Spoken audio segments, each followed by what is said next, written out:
Yeah, it's your boy Crypto Blood, and welcome to another Kickin' session. Today I've got Dennis Lewis. He's a crypto trader. He's a blockchain marketing specialist. I'm glad to get him on the line here, guys. Dennis, how are you, man? Hey, great. That It's fun to be wallpaper. on your Look at show. that wallpaper. That's a lively wallpaper right there. Hey, man, you see what I got for you? Yeah. So, how are you, man? Kind of introduce yourself because this is your first time on the Kicking It session with me. Let me know and let the audience know a little bit about yourself. Hey there. Okay, I am a storyteller, man. That what I do is I help people tell their stories, and I try to make it as fun and as engaging and as interesting as possible. Been in this space for a few years now. Have seen the insides of a bunch of projects. We've raised a lot of money for some, you know, uh, and just I've just seen so much that I think needs to be talked about that, hey, I wrote a book about it, and I'm just really excited to be on your show today and talk to you about it and how I think things are changing and how I think they need to change.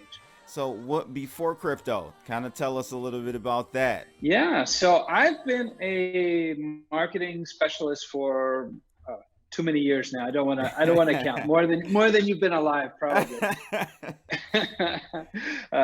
Keep cutting those gray hairs shorter every time so that they're not as you visible. must be married or have kids. Both. Yeah, That'll do you it got to it. you. You got it, man. So, yeah, I've run startups. I've been in the tech industry. Sweet. Run startups in the U.S. and in Europe. I've done just about every job there is to be done. I've mowed lawns. I've chopped weeds. Whatever it is, I've done it Well, once or that twice. that sounds like an entrepreneur to me. Been down kind of the same road as well, man. So that's interesting to hear. But what led you to your introduction to cryptos? How did you get in it? Were you eyeing it for many years prior to, or was it something that someone was like, "Look, man, you got to get into this thing. It's going to be the future. You're going to make millions of dollars." What was the scenario for you? Oh man, I wish I could say that this was a planned thing that I had studied and prepared, and it would look a lot better that way. The truth is, like most great things that happen in life, it was an accident. Uh, One day, a friend of mine called me up out of the blue. She said, "Hey, I'm running this startup. We're going to do this thing called an ICO. We don't know anything about marketing. Can you help us?" And basically, I rolled up my sleeves, took off my shoes, jumped in the water, and we just learned as we went. It was an exciting time. We raised some money, and I just got hooked. I got hooked on the industry. I got hooked on the ideas, on the promises, and I just saw a real future here. And since then, we changed the course of the company a bit to focus more on blockchain companies, more on the tech industry in general, but especially on crypto projects. And it was an exciting 2017. Obviously, Right. it was a less exciting 2018. Obviously, but I think that I'm really happy where the industry is right now if we make the right choices at this moment, which I think is a really critical time. It is. We really are in a critical at our crossroads in this whole industry. I was talking to a long time friend of mine's best friend actually the other night, and we were just talking about how things have changed so much in this industry in the cryptocurrency realm. He's in the banking industry, down south, Mhm. and I've traded forex, now crypto, for many years. And, we were talking about how if we want to be taken seriously, meaning this industry, as far as cryptocurrencies go, our maturity level has to increase. It's so immature right now. Crypto Twitter is ridiculous. Um, it's even worse than the dot com era. Like it's just the Yeah. stupidity of many people Many of them lack understanding of finance as far as investing and all of that. So in order for this cryptocurrency industry to be taken seriously, we have to grow up. And I'm talking in general here. But I what totally is agree, your man. assessment of the cryptocurrency industry versus the blockchain industry? I think two separate things, right? Yeah, they are. They're interwoven maybe, but two separate things. Yeah. You know, I've had the good and the bad fortune to be on the inside of quite a few projects Okay. and see behind the curtains and Mm, be behind the curtains. And that's what got me riled up. And that's why I wrote the book, Behold the Cryptopreneurs, was because we are lacking that maturity and especially the entrepreneurial maturity. It really is a time that we need to be solving real problems for real people. yes. And I know you're a big trader, man, and I know that you love it, and I'm all with that. I'm a terrible trader, man. I'm awful. I always pick the wrong ones, and I'm really no good at it. But the deal for me is that it's got to be real. It's got to be about solving problems. I mean, look at any real industry in the world. I mean, let's look at soybeans. I mean, come on. There's a financial market for soybeans. There's traders. There's futures. There's options. There's every whiz bang financial instrument you want with soybeans. But the reality is, you can still take the soybeans and feed them to a cow. You Right. can do something with them. They exist. Exactly. They are there for a purpose. They solve a real problem. You can It's a eat them. commodity. Yeah. It's something real. And for this industry to succeed, we have to be real too. We Hmm. have to solve problems, like problems with healthcare, problems with democracy, problems with supply chains, problems with so many different. I mean, pick an industry, and we can use the technology of blockchain and the power of cryptocurrencies both to make real difference. Yeah. But if all we're doing is staring at our belly buttons, thinking, "Oh wow, what's the K chart look like? What's the if that's all we do is look at the charts and focus on the token prices, this isn't going anywhere." Yeah, and I like that's what I like. I trade right for revenue for income, Yeah. but as far as my content on my channel, it's all about educating people. I don't talk about price other than Bitcoin.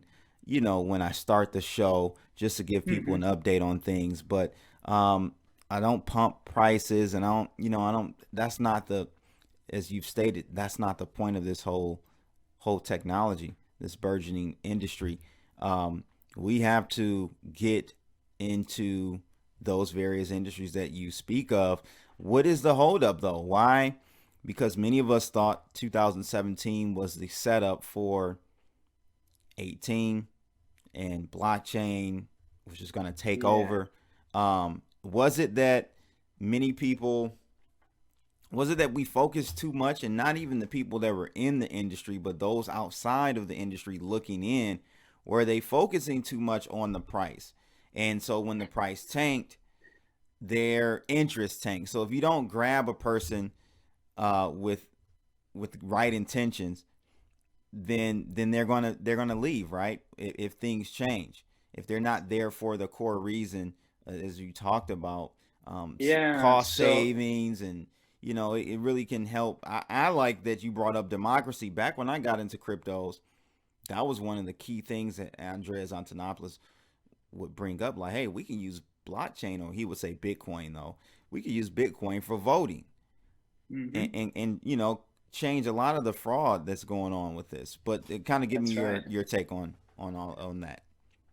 What I've seen so often, and I think is just, it's an epidemic, is there's a lack of not technical skills. This industry is amazingly powerful technologically, but it is Mm-hmm. amazingly weak entrepreneurially.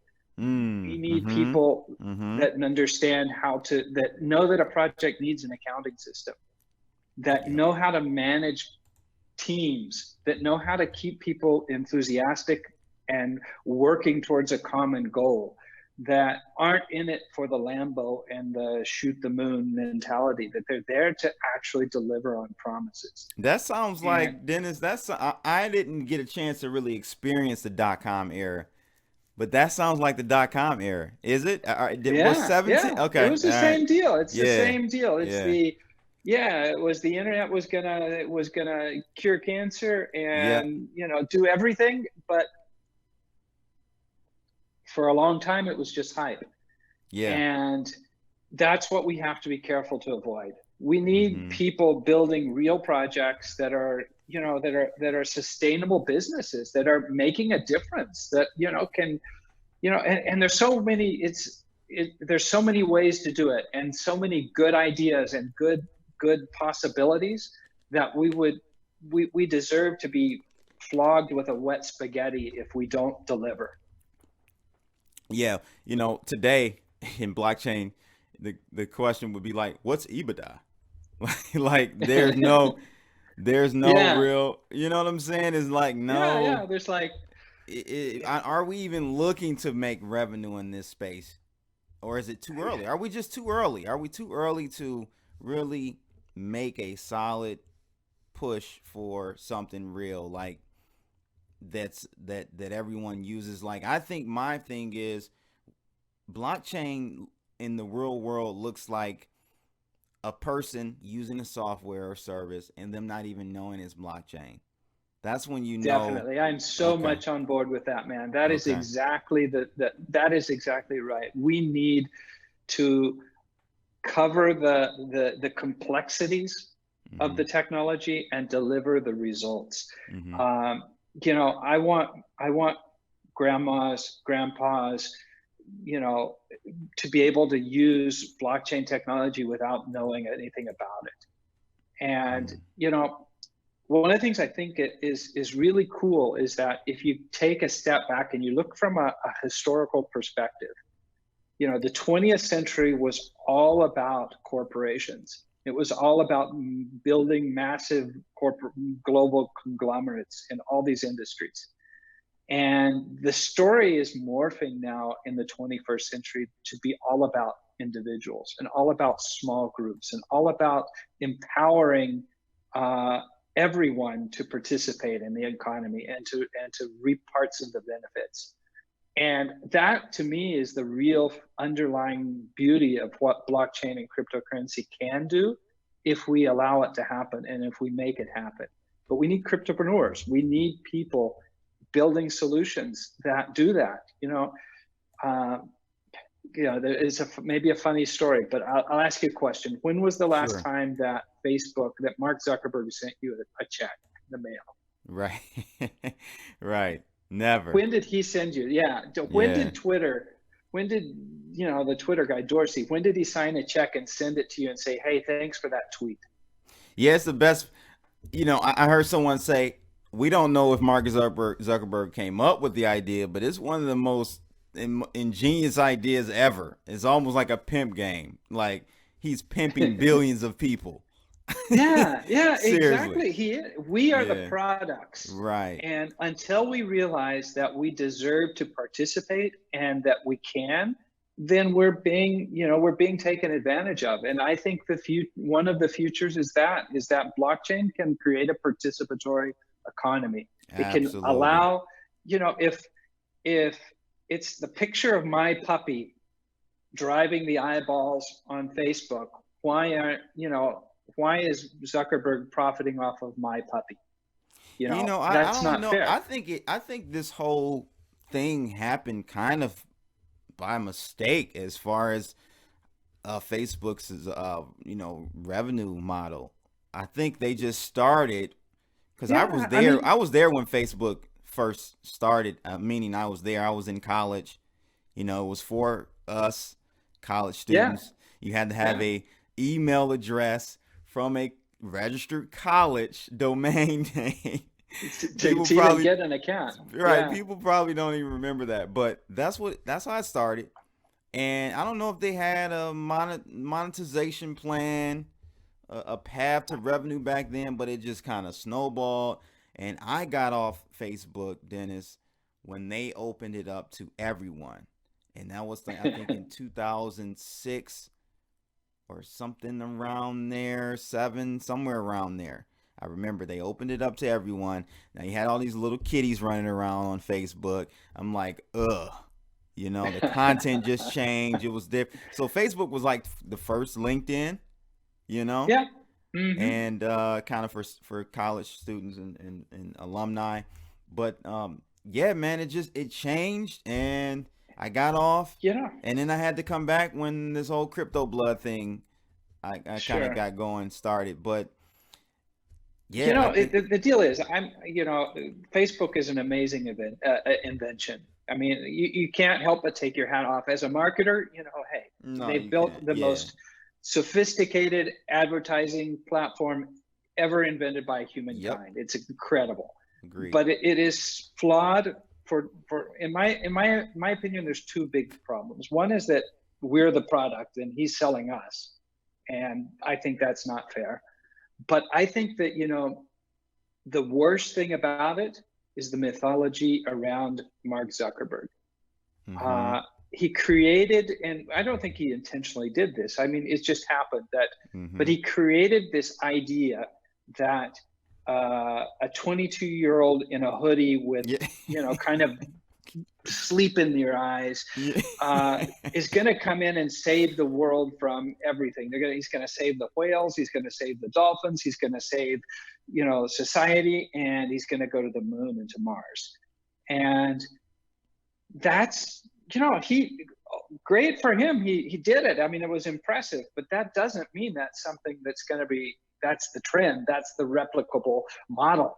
I mean, most earth, world changing businesses are, they're team efforts built by, solid people who've had time to fail once, twice, three times, like, a gazillion times, like I have in my life.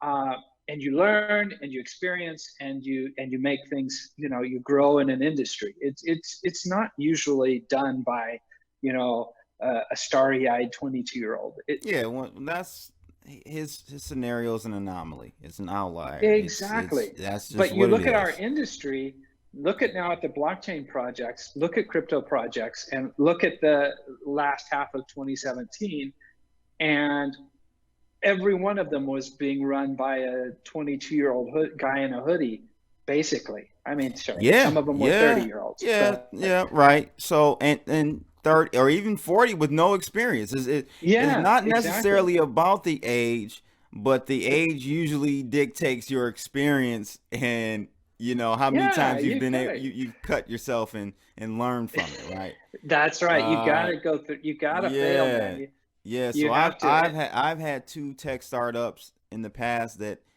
we never got off the ground. One because of funding, the other I think was more so just the business model wasn't correct. But man, the next one I'm patiently waiting. The next one And I think I'm gonna knock it out the park because I've learned so much on how to run a company, how to raise funds properly, et cetera, et cetera. Is this Kennedy. though what you're talking about a byproduct? This whole, at least I want to go jump back over to traditional Facebooks and the Twitters and the WeWorks and the Yeah. Ubers, right? Where is this coming from? Is this a symptom of something bigger? Is it the easy money that's coming from the VCs? What is it? Because we can kind of parallel that with the cryptocurrency ICO boom in 2017. It Sure. was easy money.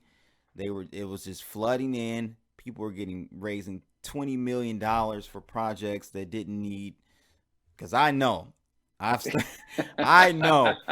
Yeah. Traditionally, you get 18 months runway from a VC, somewhere around there, right? I Yeah. know a lot of those projects didn't need more than $500,000. That's right. That's right. There's a whole chapter in my book about that. There's nothing more dangerous than taking $20 million and dumping it on some guy's lap who doesn't know what to do with it, isn't prepared for that. It's not even good for him. It creates so many problems. I've lived those problems. It creates, partners jumping at each other's throats and trying to, jealousies and all sorts of conflicts. It makes them automatically feel like they have to be Warren Buffett overnight, and they have to invest these funds that are sitting there, because that wouldn't be prudent to just convert them into cash and leave them in a bank. So many things I've seen happen go wrong because they've got too much money too fast. You don't need it. I mean, projects need money as they grow. Sure, you're going to need the $20 million maybe once you're to the growth stage, and you've got to go all the way around the world and bring on board millions of users. But when you're starting, you don't need it. You're damn right. You need $500,000. You need maybe $1 million at the most. And there's a whole chapter in the book about a new model for doing that, which we call a distributed ICO. And it's smart contract driven to allow solid, real projects to raise funds in a scaled way, over installments, over quarters, over years, so that they don't get the money they don't need upfront, but they get the resources they need to actually deliver on their promises. So tell us, who is this book for, Dennis? Is it for a person that has experience in prior entrepreneurial endeavors, or like kind of give us where on the gradient scale this book? So I think the book can be read two ways. One, it is for people in the industry, in the blockchain industry. Okay. It was a product of frustration. It was a product of saying, hey, these are the red flags that are coming up all over the place. Let's fix these red flags. But at the same time, any entrepreneur can take the book and say, oh, I can do this with blockchain. Oh, I can raise money from blockchain this way. Oh, I can use my entrepreneurial skills in this amazing new industry and solve real problems in a unique way that's going to get a lot of media attention, because blockchain does get media attention. Yeah, all of these things. So it goes both ways. But it is fundamentally an entrepreneurial book about the blockchain industry. Gotcha. So I think I was going to ask you a question regarding your book as well. Is it sold on Amazon? Yep, it's on Amazon. There's a paper version. There's a Kindle version. People can get the first 4 chapters for free if they go to the website that you've been showing, cryptopreneurs.club. Okay.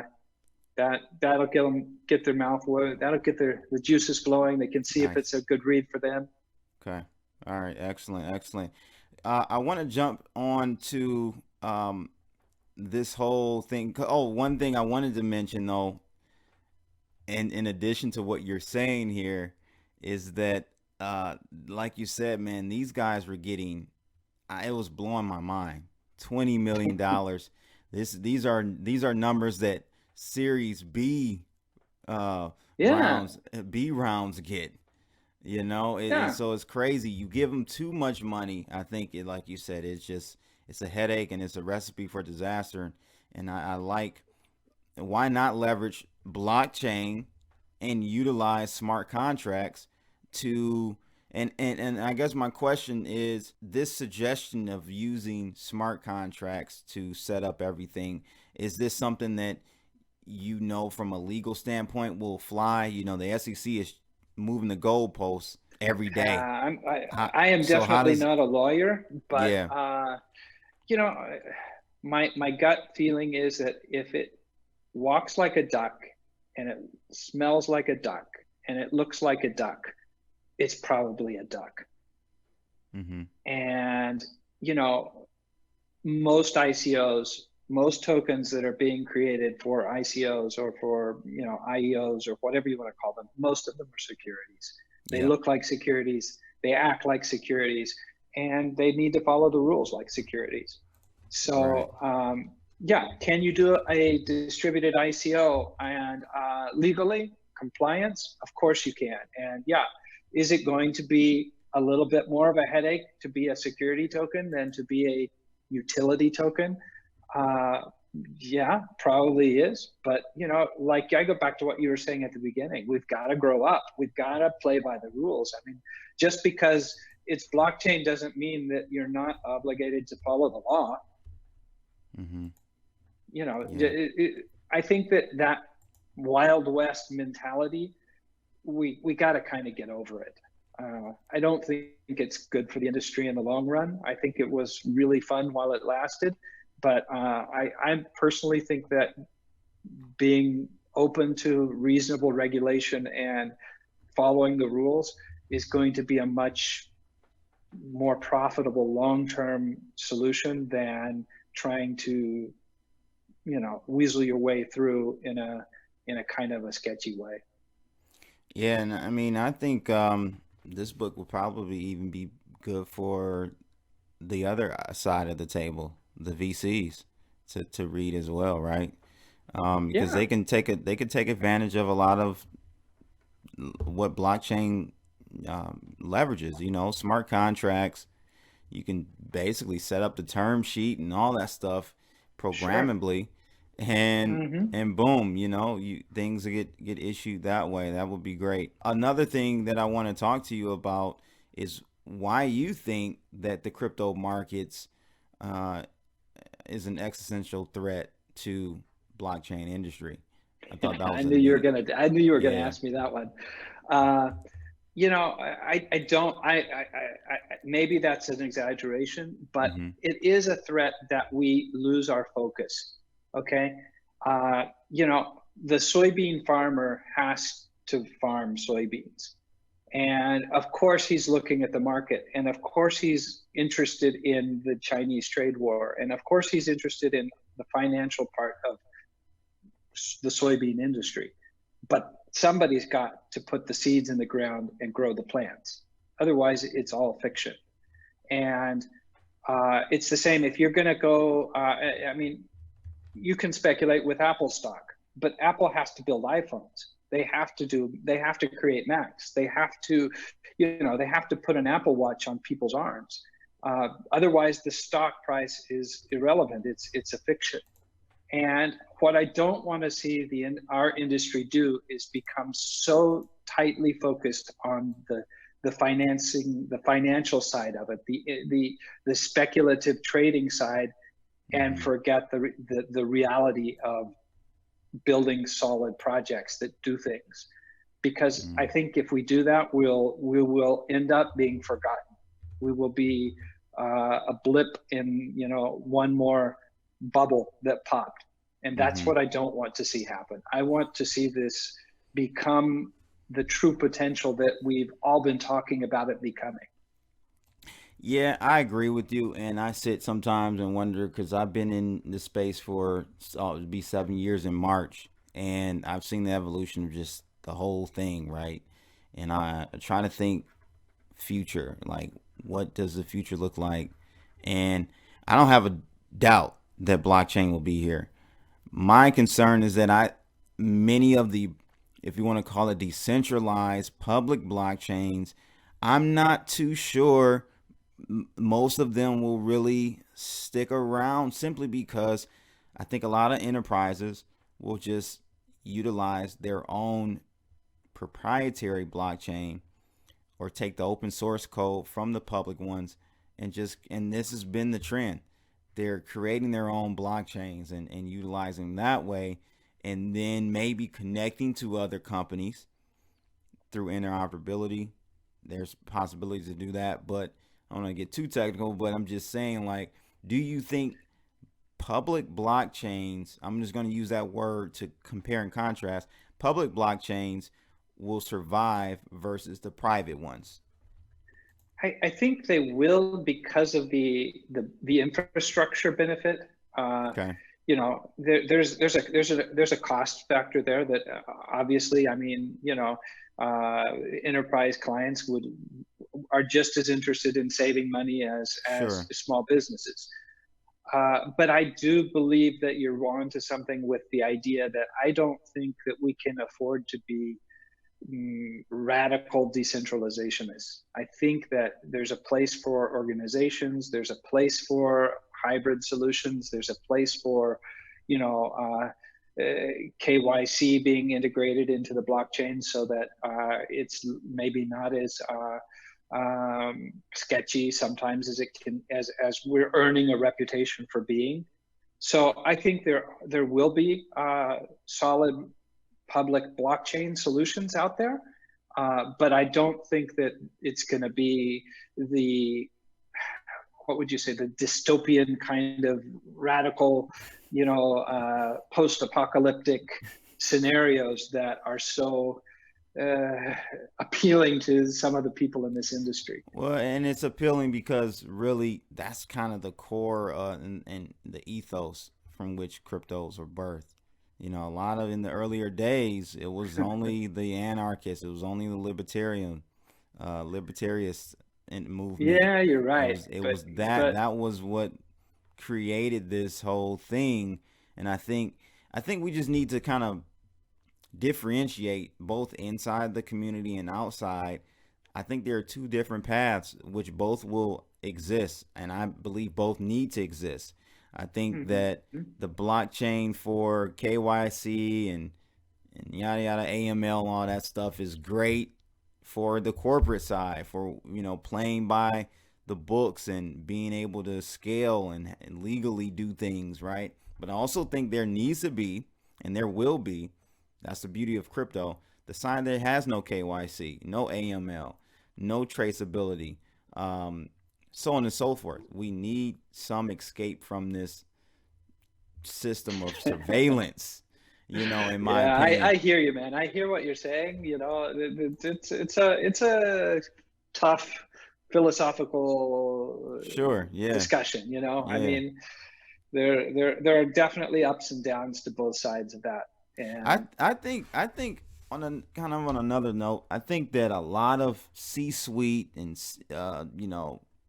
board members and companies, corporate companies, are skeptical of adopting at least a public blockchain because they feel like they don't have any control over the network, right? It's kind of Mhm. like putting their faith in thousands of nodes or whatever the case may be Sure. that's running I think that's the disconnect, and it may take like another 10 years before C-suite members to really feel comfortable with doing that on a public network, because you're right, you can leverage that. I think there's a lot of leveraging, and you don't have to manage the network if you do, because if you do a private one, in many cases, man, I'm gonna be honest with you, doing a private blockchain, it's almost better to just do a distributed database Yeah, in most yeah. cases. Just use AWS from Amazon, Right, right? exactly, exactly. So You know, you're right. In a broad sense, there's no doubt that that's the case. I think though that by the public blockchains also empower the smaller organizations, and I really do yes, believe that that's that true. is the underlying trend of this century, I didn't is think that about that that. empowerment is not going away. There may be C-suite corporate bigwigs that never believe in blockchain, but they're going to believe in the disruption that some of these smaller companies are going to be able to do thanks to that blockchain. Yeah, And I didn't think of that. I didn't think of I that. think Yeah. that to me, I mean, that's what gets my blood flowing. I Hmm. love the idea that a small, scrappy group of people can come up with an idea and build a solution that solves a real problem, and they can get immensely wealthy, and they can, all of that's great too, but they can do this without the need of, being part of a huge monolithic corporation.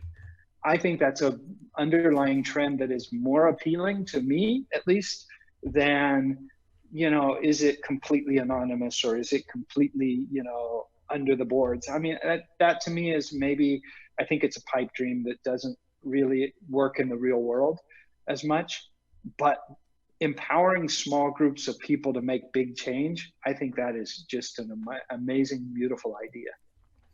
No, you make a good point. That I think now that you say that, I think that the public blockchains will be a great space for small to mid-sized companies to leverage and really scale and be able to do a lot of great stuff. Especially when we get, and I think EOS is very close to this. They're the, to me, um, the one in the leading the pack as far as scaling.